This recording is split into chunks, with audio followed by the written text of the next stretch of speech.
सादर नमन। ब्रह्मांड की सभी शक्तियों को नमन करते हुए मैं मंचासीन सभी विद्वानों को नमन करता हूँ और इस सभागार में उपस्थित सभी ज्योतिष के प्रकांड विद्वानों को मेरा सशत नमन। मेरा विषय है मेदिनी ज्योतिष और मेदिनी में मैं बात करने वाला हूँ आपसे सप्तनाड़ी चक्र के बारे में। देखिए, सभी लोग जानते हैं कि भारत में जो है कृषि की प्रधानता है और कृषि के बगैर हम अन्न उपजा नहीं सकते और अन्न के बगैर हमारा जीवन नहीं हो सकता। तो अन्न के लिए जो वर्षा है वो बहुत महत्वपूर्ण है और वर्षा के आकलन के लिए हमारे मेदिनी ज्योतिष में तीन इसके अंदर जो साधन हैं, जिसमें अगर हम मौसम विज्ञानियों की बात करें तो वो गुब्बारों का प्रयोग करते हैं, उपग्रह का प्रयोग करते हैं। लेकिन अगर हम बात करें ज्योतिष में 3 साधन हम प्रयोग करते हैं। अगर हम लॉन्ग टर्म की जो है लंबे समय की का पूर्वानुमान लेना चाहते हैं, भविष्यवाणी करना चाहते हैं, तो उसके लिए सूर्य के आद्रा प्रवेश नक्षत्र प्रवेश की कुंडली बनाई जाती है और उसके आधार पर वर्षा का आकलन किया जाता है। अगर मध्यकालिक भविष्यवाणी हो तो मार्गशीर्ष मास में शुक्ल पक्ष में चंद्रमा का जब पूर्वाषाढ़ा नक्षत्र में प्रवेश करते हैं उस समय गोचर में पूर्वाषाढ़ा नक्षत्र में जो गोचर होता है चंद्रमा का, उसमें मेघ का उर्वरीकरण यानी फर्टिलाइजेशन किस तरह से उसमें बादल बन रहे हैं उनके बारे में देखते हैं। लेकिन छोटे समय के लिए, थोड़े समय के लिए आज वर्षा होगी कि नहीं होगी, इसका अगर आपको पूर्वानुमान करना हो, कल वर्षा होगी कि नहीं होगी, 3 दिन के लिए वर्षा होगी कि नहीं होगी, उसके लिए आपको पूर्वानुमान करना है, तो उसके लिए क्या होगा, मेदिनी ज्योतिष में सप्तनाड़ी चक्र का प्रयोग किया जाता है।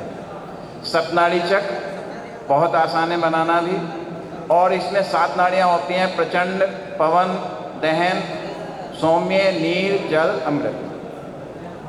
और इसमें जो है जो स्वामी होते हैं इनके क्रमशः शनि, सूर्य, मंगल, बृहस्पति, शुक्र, बुध और चंद्रमा, ये सब इनके स्वामी हैं। नक्षत्रों का इसमें 27 नक्षत्र की जगह हम 28 नक्षत्र यूज़ करते हैं, यानी हम जो उत्तराषाढ़ा और श्रवण के बीच में अभिजीत नक्षत्र को माना गया है तो उसका भी हम प्रयोग सप्तनाड़ी चक्र के अंदर करते हैं। इनका डिस्ट्रीब्यूशन कैसे है?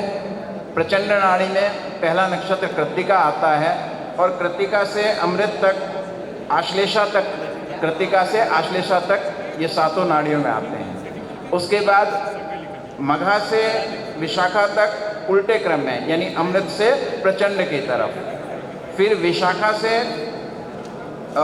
अनुराधा से श्रवण की तरफ, श्रवण के लिए ये अमृत नाड़ी की तरफ, और अमृत नाड़ी से धनिष्ठा नक्षत्र से भरणी तक। इस प्रकार इनका डिस्ट्रीब्यूशन है और इन नाड़ियों के बारे में आप जान लीजिए कि ये क्या करते हैं। प्रचंड नाड़ी में अगर ज़्यादा ग्रह हैं तो चरम सीमा की गर्मी पड़ती है, बहुत ज़्यादा गर्मी पड़ती है।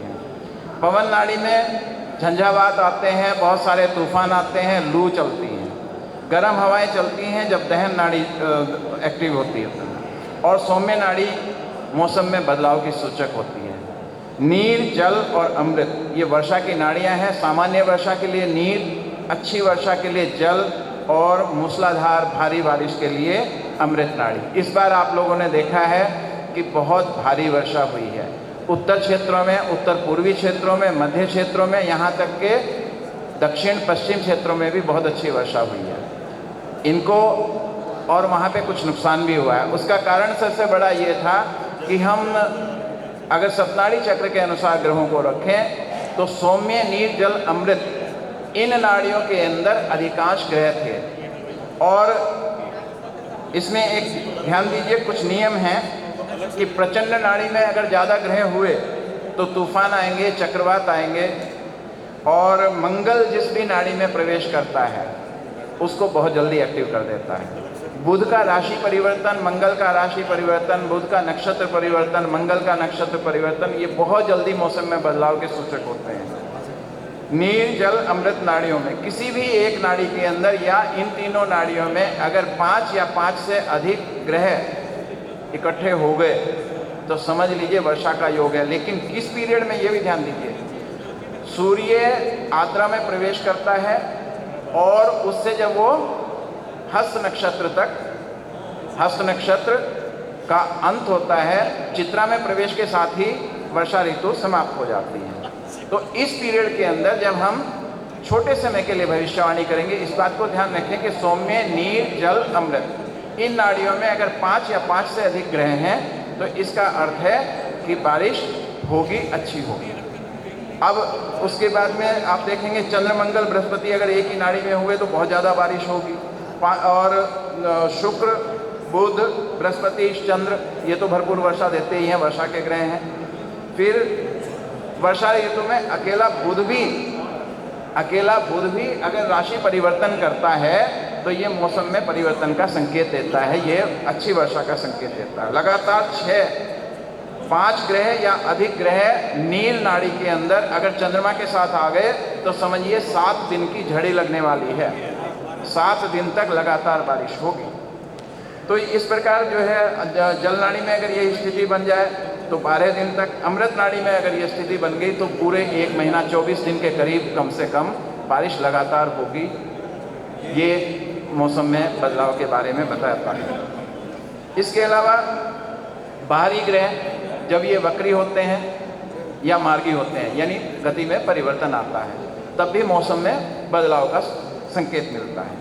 देखिए, हम केवल इन चीज़ों को पढ़ें नहीं, पढ़ने के साथ साथ जब तक हम इनको प्रैक्टिकली यूज़ नहीं करेंगे, व्यवहारिक रूप में यूज़ नहीं करेंगे, तब तक ये चीज़ें केवल किताबों में रह जाएंगी।